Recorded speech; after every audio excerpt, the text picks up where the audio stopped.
Hey, what's going on? This is Brandon Bolin coming to you from Booth 1 in the dark room. In about 3 hours from this post, New York, the Occupy Wall Street movement in New York is going to face its second-tier challenge. They're going to have to make some choices. This is when the movement that was organic has to become organized. Mayor Bloomberg has put down the gauntlet and has told his police department to move the people out of a specific park. And sooner or later, the state does do that.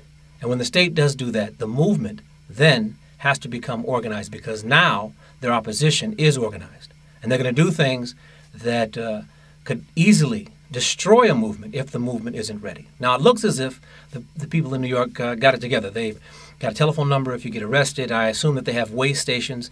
If things go down and get a little ugly and people have to, and they get hurt, they can move them off to the side, away from the action. They have waves of people there. You know, a lot of people are talking about how this movement had to be one thing or another, that in its nascent beginnings that it was going to evolve into something else. Well, this is one of those moments. What you're seeing right now is one of those moments. And it's very interesting. I was watching Herman Cain as he was talking about the movement in the South, about the civil rights movement, and essentially lying about what went down. And he said that he was too young to be involved with that. We know it's very interesting because in Birmingham, the Birmingham campaign, in Birmingham, Alabama, was actually really took fire when the youth movement was ushered into it. And the reason why that happened is because they had had failings using the adults. They weren't getting the attention that they need, and things weren't happening. And so King and the others organized to have high schoolers protest themselves to make a bigger stir. And plus, they didn't want all the adults to go to jail and get records and lose work time and possibly their jobs. So they didn't want to leave families destitute. They used these kids. And the reason why you have to be organized is because democracy is sometimes unwieldy, chaotic, and it's ugly.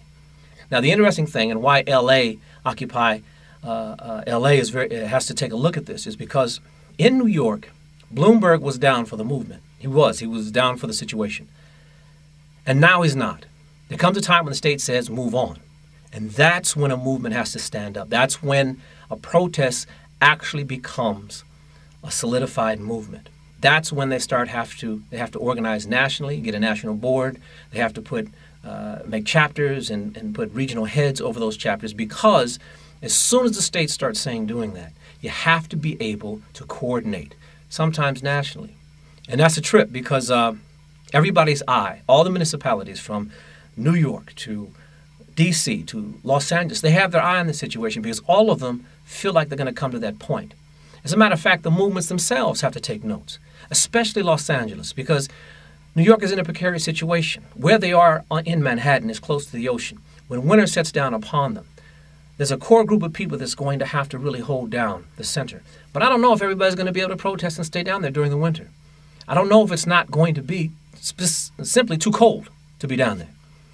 And so the pendulum might swing west. The attention might swing west. You might have an actual migration from the colder climes all the way to L.A. Now, L.A. is a lot different than New York. It doesn't have centers like that. As a matter of fact, City Hall is on a smaller patch of grass. What they call a park is really just half a block of grass. And all along the other sides of it are smaller strips of grass. So when people show up, will they be able to handle that influx? That's very important. So LA should be taking notes right now on what's happening, as I'm sure they am.